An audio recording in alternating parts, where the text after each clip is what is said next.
গর্ভে ধরেছে মা, পেল কত যন্ত্রণা, ধরেছে মা কত শক্তি বল, এই দুনিয়ায় তবু কেন মায়ের চোখে জল।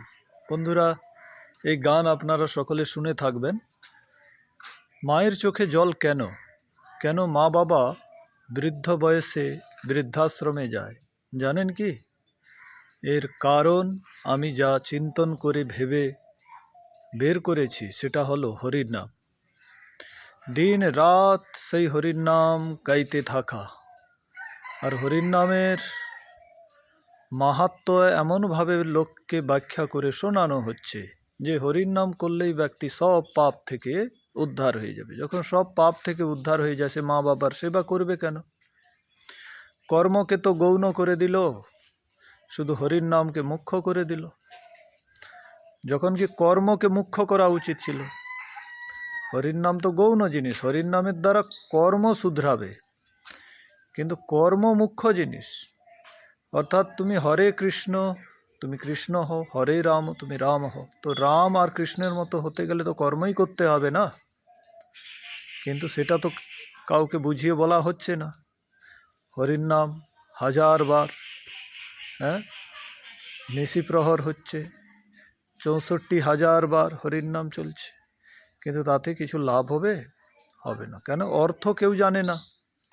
কৃষ্ণ রামের মতো হতে গেলে তো তার মতো বেদ শাস্ত্র অধ্যয়ন করতে হবে, মাতা পিতার সেবা করতে হবে, পঞ্চমহাযজ্ঞ করতে হবে। কারণ কৃষ্ণ ভগবান নিজেই বলে গেছেন পঞ্চমহাযজ্ঞ করতে। অধ্যাপনম ব্রহ্মযজ্ঞ পিতৃযজ্ঞশ্চ তর্পণ হোমো দৈব বলির্ভৌত নৃযজ্যোতিথি পূজন। কোথায় বলেছে? গীতায় কি বলেছে?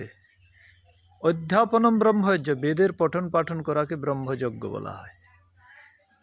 হোমকে দেবযজ্ঞ বলা হয়, মাতা পিতার সেবাকে পিতৃযজ্ঞ, আগন্তুক অতিথি যে হিতৈষী শুভচিন্তক তার সেবা করাকে অতিথিযজ্ঞ বলা হয়। আর যত বিশ্বের প্রাণী রয়েছে তার সেবাকে বলিবেশ্য দেবযজ্ঞ বলা হয়।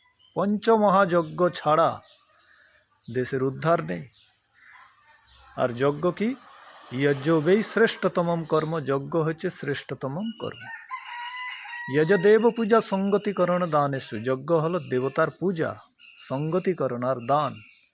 আমরা ঘণ্টা বাজাচ্ছি দেবদেবীর পূজার জন্য, কিন্তু দেবতার পূজা যজ্ঞের দ্বারা হয়, তো সেটা তো প্রচার করেনি।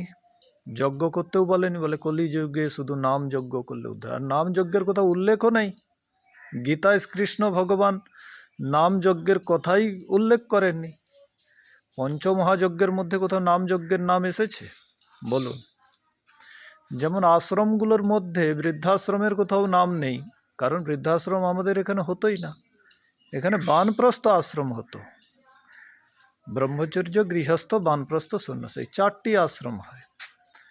তাহলে এই বৃদ্ধাশ্রম অতিরিক্ত তৈরি করলো কোথায়? এই ইংরেজদের দেওয়া, যারা মানে অবৈধ বিবাহ করত, অবৈধ সন্তানগুলো উৎপন্ন করত।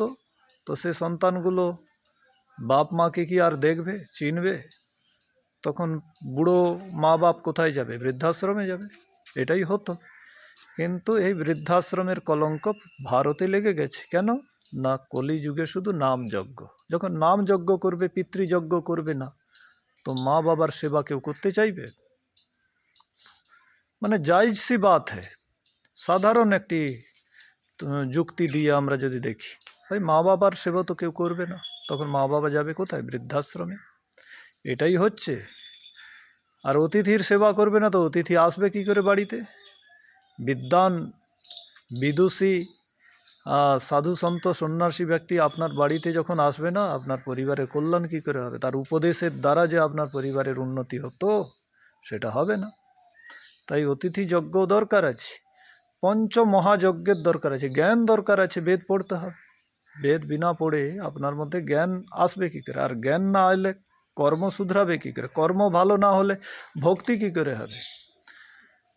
একটার উপরে আরেকটি অঙ্গাঙ্গিকভাবে জড়িত। জ্ঞান না হলে কর্ম ভালো হবে না, কর্ম ভালো না হলে ভক্তি ভালো হবে না।